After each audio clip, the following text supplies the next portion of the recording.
My childhood best friend's boyfriend raped me 10 years ago. I kept quiet but revealed it when they got married, so everyone blames me. I kept quiet for 10 years, but I told them the truth when they were married. Now everyone blames me for speaking up. Please bear with me as I provide a brief backstory. Growing up, I, F27, had a childhood friend named Angie, F27, who was as close as a genuine sister. We spent entire weekends at each other's homes, celebrating family occasions together. When my parents divorced, I lived with her from the age of 6 until 18. I learned to speak some Russian because she is Russian, and she learnt some Spanish.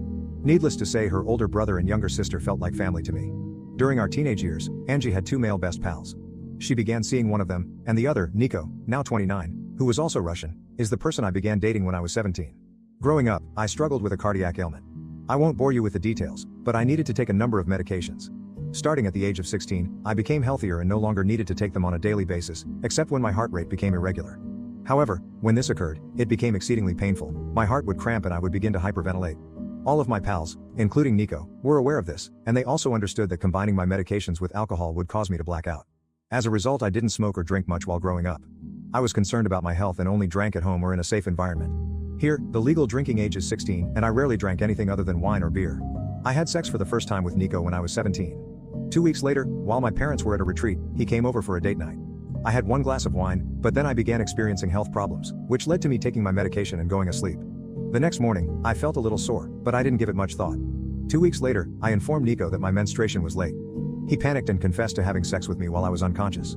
We'd done it before, so he didn't think much about it. He didn't have a condom, but since I was on the pill, he assumed it was fine. He also stated that he did not come into me, but rather in a tissue. I felt violated and disgusted by myself. I didn't know how to convey it, so I merely told Angie. I was a complete wreck for a few years and couldn't have sex until 2 years later. I didn't recall any of it, but I was too embarrassed to tell my mother or anyone else. I didn't consider it rape at the time because I was too young to grasp what had happened and how I'd been assaulted. Angie assured me that everything was fine and that if I felt horrible about it, I should end our relationship. But because we were in a relationship and had sex before, I felt conflicted. I eventually broke up with him the next day. Nico and Angie were close and spent a lot of time together, so he must have cried to her about his broken heart. After a few months, I felt compelled to see him whenever I visited her. I explained that I couldn't see him, but she didn't comprehend. Eventually, the contact ended and we haven't texted or seen each other in years. I continue to follow her and her family on social media. I noticed that her brother was expecting his first child.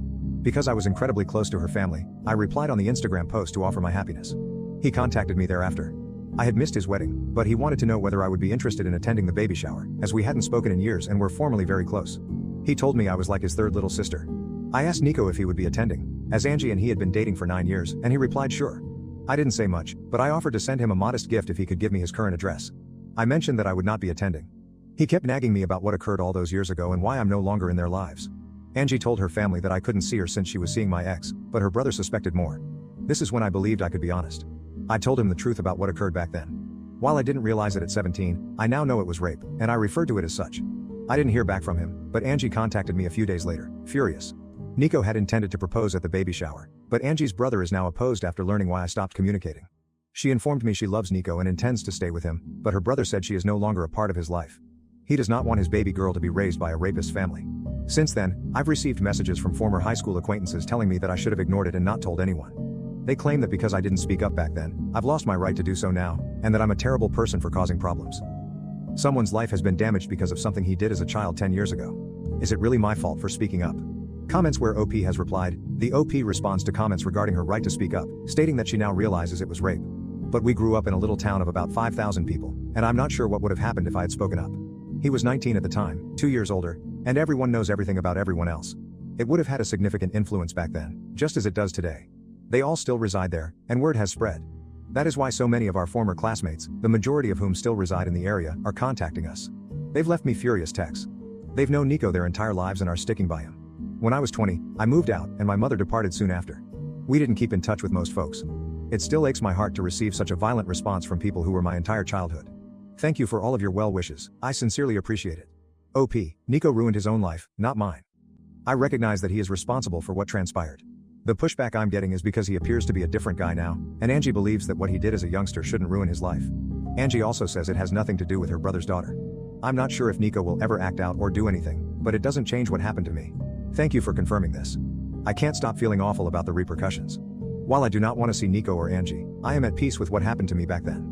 Commenter, but why are they assaulting you rather than the brother? You are not the one who objects to the marriage. To be honest, it all feels like misogyny and victim blaming. OP, I suppose since he is family and I'm the outsider who has ruined their family. I've received numerous messages from people who previously did not have my phone number. I'm blocking as many as I can, but it's difficult not to allow these remarks get to you. Commenter, NTA. They got together so quickly after the two of you split up. I can't help but think if your friend was encouraging you to abandon your relationship with Nico because she had always wanted to be with him. OP, I really don't believe that. They've known one another for years, and she broke up with her boyfriend 2 weeks before I ended my relationship with Nico. It is a small village of approximately 5,000 people. Even with pupils our age from adjacent villages, our school had just 500 students. The possibilities were extremely limited. Update, September 15, 2024. First and foremost, I'm grateful to everyone who took the time to read my tale and leave comments. I read over every comment and attempted to respond to as many as possible. It offered me a glimmer of hope for compassion toward rape victims, as well as the confidence to resist the hostility I faced. Mental update. Reading all of the letters justifying my decision to speak up made me realize how insecure I was about what I was permitted to do and how much I was trying to make things right for people other than myself. This notably applied to Nico and Angie. All of you are correct. If Nico had truly changed, he would have apologized, reached out, or attempted to make amends in some way, either when word reached him from his brother-in-law or earlier in his life. Angie, my former best friend, should have felt sympathy if she respected me as a person or the time we spent together. Her reactions taught me not to hesitate in my actions. I began going to therapy at the age of 21 and felt I had moved on from the rape as much as possible, but I realized how humiliated I am almost 10 years later for an act that was completely out of my control. I was embarrassed to speak up back then, and I was frightened that the people around me might react differently. I still felt guilty about speaking up today, so I've been trying to accept what happened to me and not apologize for other people's actions, especially when they don't even respect me. Since then, I preserved all unwanted WhatsApp messages for future reference. Angie's mother contacted me the next day, crying. I shouldn't have answered the phone, but during our 10-year friendship, I considered her an aunt, almost a second mother. She used to joke that as her children ran around the house, I would always take the time to drink tea and converse with her, giving her more love and attention than her actual children. While she apologized for what had happened and what I had been through as a youngster, she couldn't believe I would ruin Angie's happiness over something like that. Angie's brother's refusal to accept Nico as a member of the family, and Angie's support for Nico, has divided their family, and she is distraught. She has grown to adore Nico as if he were a family member, and she regards him as nothing more than a nice young guy who she hopes will bring her daughter happiness. It wasn't aggressive or unpleasant language, just a heartbroken mother who claimed to understand my pain while still seeing flaws in me. Angie's mother tried to persuade me to apologize or retract what I said, but I refused since I don't see any blame in myself. Despite everything that has transpired, I feel Nico has not changed and is simply hiding it better. He sees how people are sticking by him and supporting his actions, so he sees no reason to change, which I didn't want to encourage. Angie's mother never used the word rape. I tried to correct her every time she mentioned it, naming it so she could better comprehend, but she only started crying harder. It didn't make sense for us to keep chatting. Angie's mother used to communicate with my mother, and after our chat, she reached out to her. I was terrified my mother would find out because she comes from a very conservative background. We had a long conversation, and while I haven't met her in person yet, she apologized for not being there for me and not making me feel like I could communicate to her. I attempted to calm her down as much as I could, but when she inquired if my current boyfriend knew I was used like that, I became enraged. She was afraid my partner would abandon me if he found out, meaning that what had transpired made me less valuable or appealing. I hung up after she urged me to keep it a secret from our family both abroad and in our country. She was acting just as I had feared she would, as if it were something shameful. It was especially difficult because I am working hard to overcome my feelings of shame. She has now apologized, but it is evident that her attitude toward me has altered. I'm not sure how to handle it yet, but it's something to be concerned about in the coming weeks. As some of you suggested, I wrote Angie's brother, Sven, again to apologize for the mess, but I'm glad it's out in the open. I also told him how proud I was that he was defending his family. I asked if his old email address still worked since I wanted to send him a gift card. He did not react, but I received a message from his wife 2 days ago. She thanked me for coming out and notifying them about Nico. Apparently, there were a couple times that made her uncomfortable. Some jokes Nico told, and in retrospect, she understands why. Sven allegedly notified her as soon as he received my initial SMS, and they have both since seen Angie but not Nico. She refuses to remain in the same room or house with him, as does their unborn daughter. Sven and Angie's mother has visited them several times, pleading with them to forgive Nico, and Sven has given in little. Angie and Nico will marry, and Sven will attend, but not his wife. Nico is welcome in the family, but is not permitted to communicate with Sven's wife or daughter. These restrictions do not apply to Angie. Sven has been suffering while attempting to assuage his mother's concerns, and he is unable to take a position and cut them out totally. This is the compromise they made without his wife's approval, and she told me she is doing everything she can to cut them out of their lives indefinitely. She wants to be closer to her family as well, and she believes this is the perfect opportunity, but she is unsure if she can follow through. His wife apologized profusely for all of the problems I've had, and it's been a difficult situation for them. Sven understands that it is not my fault, but he prefers not to communicate. It's difficult for him to speak with or see my name because, while he knows I'm not the guilty party, I was the bearer of terrible news, and he sees me as the beginning of all this drama. She told me several times that neither she nor Sven think I'm the evil guy, they're just fatigued from everything, and it's been incredibly difficult on them. That is all that has transpired thus far. I'm frustrated with how everything came to be. Nico appears to be going about his business without regard for the consequences. I didn't want him to suffer, but I guess part of me wanted an apology for all the pain I had endured. Now I have to deal with my mother's changed, ashamed opinion of me. Even though I'm relieved that it's all over, it's difficult for me to stick to my decisions. Throughout this journey, my spouse and best friend have both provided a shoulder to cry on. My best friend has been outraged for me and I'm delighted to have both of them by my side. Right now, I'm simply emotionally spent, but I'm sure it will improve after a few weeks. Now to the next story, story 2. My wife is delusional, believing she is pregnant with twins despite negative tests. She also thinks I am going to abandon her and our children. This is all over the place. I really need help. My wife and I, M42, have been married for 2 years together for 15. All this time we had either not decided to have kids or had problems getting pregnant.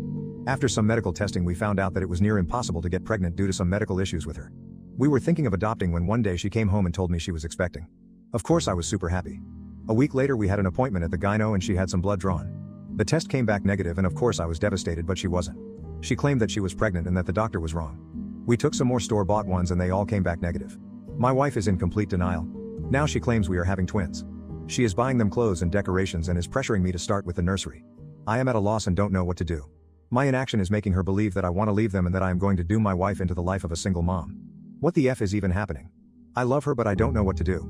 Edit, forgot to add. I have tried talking her into therapy but she accuses me of gaslighting her. Little update, edit. Thank you guys, you really helped me out. Yesterday was a bad day and you helped me get clarity. I've had a chat with our doctor who will now be handling this with us. I would like to thank most of you with useful advice and hopefully I will be able to update good news someday. But a fuck you to those that said I should divorce her because she is crazy, and an extra fuck you to the guy that used this post to push his anti-abortion agenda. Comments deleted. Call the doctor who did the pregnancy test and leave a message with the emergency number. They will be able to tell you who to contact. She's obviously had some sort of mental break. Just an FYI, at 19 weeks you would have had ultrasound pictures and gender determination and she would have had several OBGYN visits. Is she doing practical things like taking prenatal vitamins and reading books, or is it all delusional and talk?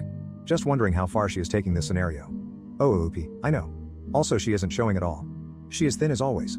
Yes, she says that she can't lift heavy things, says she has pregnancy cravings, she buys clothes for the twins, she is even planning to take paid time off from work for when the babies are here. Deleted. This is really frightening. Like those stories of people taking babies from a pregnant woman.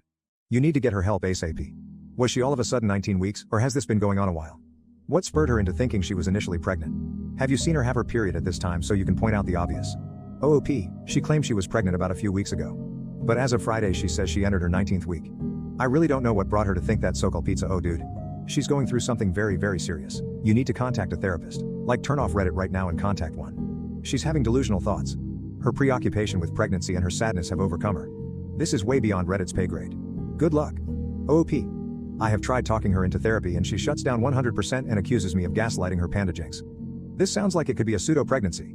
I learned about this in our OBGYN basic science portion of med school. Never saw it mentioned again outside our textbook, but it's a very real psychological phenomena. It can happen in animals too. Usually an ultrasound to show that the uterus is empty is curative. Devastating but curative. She needs help from an OBGYN and a psychiatrist. You're probably going to need to start with an OBGYN because she'll be in denial about it being a psych issue but would go to an OBGYN for her pregnancy. Give the OBGYN a heads up before the appointment about what you're dealing with and they can help with a plan to put a psych consult in motion. Involuntary if need be, but again, the ultrasound could shake her back. You should know that she'll mourn the loss, likely as if it was a real loss of twins. Good luck OP. Update. 7 days later. I called up our primary doctor and told him about the problem. He seemed very concerned and wanted us to come see him the next morning. He said it was important to be gentle but not feed into her delusions. I sat her down and we talked. All she wanted to talk about is when I would get the nursery started and that we were on a time crunch, and how she has found a perfect color for the room, how she wants me to be more involved in her pregnancy. I tried to be very calm, but I was very perturbed by seeing her that way. I asked her to go to the doctor with me tomorrow. She said yes, that she wanted to check on the babies either way. Now I took some advice and words you gave me about being calm and asking a bit why she thinks she is pregnant without calling her delusional. So I did. She kept changing subjects or saying that a mother just feels it. You wouldn't know how it is. Then I said that I loved her really much, that I would never think of leaving her, but we needed to go to the doctor to confirm her gut feeling. She got very agitated and was crying, telling me that if I wanted to leave her I should simply leave, but I shouldn't call her a liar. Somehow I managed to calm her down enough for her to go to sleep. After she did, I went on her computer. I never snoop on her. But I remembered a commenter pointing out forums about cryptic pregnancy, and so I went for the look. Oh boy. She was in 2 Facebook groups. One was a normal mommy Facebook group and the other was a group about women that believed they were pregnant. In the normal group she would post updates about her symptoms and pictures of her belly, and her story about how she was almost not able to have children, but that's to the grace of God that kissed her tummy, the gift of life was given to her. And how she was compensated for all this years of suffering with twins. In the other group the women were quite literally, and excuse me here, fucking insane. They were feeding into each other's delusions. A woman said that she was almost 2 years pregnant and how sometimes it just takes longer. My wife would post there complaining about doctors that do not take her seriously and about me. So many women were making her fear that I would leave. Saying things like men cannot stick to a woman. Many recounted their stories about how their marriages broke down because their spouses could not handle the pregnancy. I was really fucking scared. I researched phantom pregnancies and I read somewhere that that could also be a sign of schizophrenia. So to say the least, I could not sleep. I was and am still very afraid of losing her. She woke up and I tried to act like nothing was wrong. We were going to the doctor. And it was as if nothing had happened yesterday. She was convinced that we were going to a pregnancy checkup. Things got really bad when we began talking to the doctor. He was really tactful when talking to my wife. He tried to explain to her that it was medically impossible that she was pregnant. We tried to show her tests, the ultrasound we did the day before, but nothing. She got more agitated and began to cry and scream at me for making her look like a crazy person. She began bouncing back and forth and holding her head with both hands. We could not calm her and she went into a full-on panic attack. She could not breathe. The doctor laid her down and tried giving her some medicine for her to relax, but it did not help as he didn't have the necessary tools to treat a panic attack that was that bad.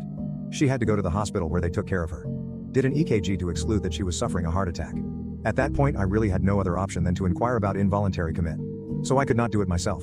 I needed my doctor's statement that she was a danger to herself and others, and he had to initiate the process of an involuntary examination of 72 hours. After that, we will have to submit a written statement to the court to determine whether or not she can stay there against her will. So far I have submitted all her posts in both Facebook groups as well as the test we did with timestamps when possible. My wife is 2 days in the 3 days examination and I have no contact to her. When I last her she was furious with me. She said I was taking away her freedom. I feel horrible, dirty and useless. She is so mad at me. I feel like I'm abandoning her and don't know how she will ever forgive me this. I love her with all my heart. I am afraid of what will happen if the courts decide that I can't commit her. How our life will be affected. I feel like I failed to protect her. At this point I'm just rambling. Sorry for the long post, I guess I just need to vent because I have no one else to really turn to that just wants to listen. I feel judged by everyone and pitied. I just hate it. Sorry for spelling mistakes at it. I will not fucking leave my wife, you unempathetic dickheads. When I gave my vows I meant through illness and bad times. I am not only on the ride for the good times. If you truly love someone you will do whatever it takes to see them healthy again. Would you leave your spouse if they went through a severe physical illness?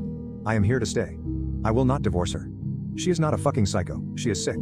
I hope no one of your loved ones ever has to go through this because their support net will consist of cowardly dickheads. Sorry for the rant. But if you want to say something in line divorce that nut, don't even bother. I understand people that make the choice to leave if the situation when it begins to mess with their mental health, and I respect that, but I won't do that. Edit 2, my wife didn't have a heart attack. She was examined because panic attacks register with similar symptoms as heart attacks. I don't exactly know what our doctor gave her as I was so distraught, but I was not a sedative. I think it was something along the lines of Valium or Baldrian. Over-the-counter stuff mostly. She has a family. She is estranged from most of them. Her sister is now at our place to help. Also refrain from such stupid comments like, I'll bet she will leave, bro. She is crazy, how did you marry her? Because they are not helpful at all. Especially the bets that are going on that my wife will leave me once she gets better. Just seems like you want me to divorce. Get a life. Comments, deleted. I used to work in the involuntary commitment system. Everyone is upset with their loved ones when they get committed. Everyone. And it's a normal thing for family members and partners to feel a ton of guilt. But your wife needs help. You took the steps to get her that help even though it was scary. You will not regret this. Hoping 1357911 I had to involuntarily commit my husband. He has PTSD and I got a phone call at work 40 minutes away in a different county saying that he loved me and that I shouldn't feel bad. I had to call 911 bawling my eyes out knowing he was having a bad week and then call the emergency line for the county he was in. They connect you to the nearest one. When the police broke the door down he was in the bathroom. He hid the razor before he came out. He was so mad at me. He hated me. He wanted a divorce. He never wanted to see me again. And to be honest I was pretty angry too, not because of his mental illness but because I felt so helpless. I want to say after a week of the adjusted meds. He called apologizing. He told me how thankful he was that I had called. He was thankful that I didn't budge on him being committed. He was thankful that he had someone who knew him well enough to know that he wasn't manipulating me. He had been pushing me away, which is a sign, or being suicidal, and we had been fighting a lot because of it. You did the right thing, OP. You definitely have done the right thing for her well-being no matter how angry she is now. She'll see it one day. Queen Moogle dude, what you did is so incredibly fucking hard. But it was the right decision. You tried everything. Doctors, kindness, everything. This is not a normal don't snoop in your partner's stuff circumstance. Your wife is having an actual legitimate health crisis. She cannot act in her own best interest right now, but god damn it you can and you did. It may take a long ass time for both of you to see it completely, but she needed immediate and intensive psychiatric treatment. Everything matcha. Yup, we are so proud of you OP for doing something so hard for your wife. She may resent you now, but when she gets better she'll understand. She cannot comprehend that what you are doing is saving her. We are all rooting for you and your wife's recovery OP. Hang in there. Update, 8 months later. Hi guys, it's me again. We have a lot of time on our hands, so I thought why not update the community that helped me. Even if it was just to let me know that I could vent. I don't even know how much time has passed, but I am very happy to say that things are working out. I have my wife's permission to share this with you all, and she is even telling me to greet you. After being in the 72-hour stay, it was determined that she had to stay there. My wife was pissed for the first few weeks. It was a devastating time. But time and therapy heals all wounds. Slowly I was allowed to come visit. And every day I went, I saw a bit more of the person I loved. There were setbacks along the way, and I had to watch a lot what I said and did. For example, the first few weeks she wouldn't tolerate touch or something like that. Our trust had to be regained slowly. From both parts. We put so much work in. And even now that she is back home, and has been for a while, we sometimes have bad days where it is difficult for my wife to get out of bed, or where I'm suspicious of her getting back into that state. But at the end of the day, I'm happy. We go to counseling together, and we are on individual therapy as well. Especially because due to the stress I developed a form of anxiety. But every day it's a bit better. I have discovered new sides of my wife, like the new hobby that she has of making resin jewelry and decorations. Even our quarantine time has been quite peaceful. We still have remote therapy and everything. Things are not normal yet. And adoption is not back on the table as of now. We have given yourself at least a year of therapy before we think about parenting and raising a child. One thing is for certain. I am still in love with my wife, and I still love her so much. Our relationship might not be better than ever, but it sure as hell is stronger than ever. Also, she has done a lot of self-reflection and of course has thanked me for how I handled things. She is lovely. We are happy. Comments would it. Did you ever get a definitive cause from the doctors? This seems so surreal. I've never heard of it before. OOP, not a definitive cause, but the trigger at least. 7 Orange Files. This is wonderful news. I remember your story. It was terrifying. Full marks for supporting her. Sick and tired. Good on you for helping your wife get the help she needs. That was a terrible experience, but you really stepped up. Even if things aren't perfect, you've both come a long way. I'm so happy for you. Minok 33. Good to hear things are looking up and you won't be considering adopting in the near future. Matter of fact, it might be a good time to use some of those therapy sessions to start preparing yourselves for the likely possibility that you won't ever be able to adopt. Agencies have to say that an applicant's mental history isn't an automatic deal killer, but in reality it often is. They simply can't risk adopting out children to people suffering from such extreme mental illness that involuntary stays were required. It's all but a guarantee that they'd never allow children to be placed under your wife's care. Your mental health history is part of the background check, and red flags like involuntary holds will often exclude you from adopting. They'll still have you go through the whole process and pretend like you have a chance, but reality is you probably won't be eligible. They just can't risk putting children in the care of people with a history of mental illnesses. Thank you for watching. If you haven't subscribed yet, please do so and hit the notification bell to stay updated with more shocking real-life stories happening around you.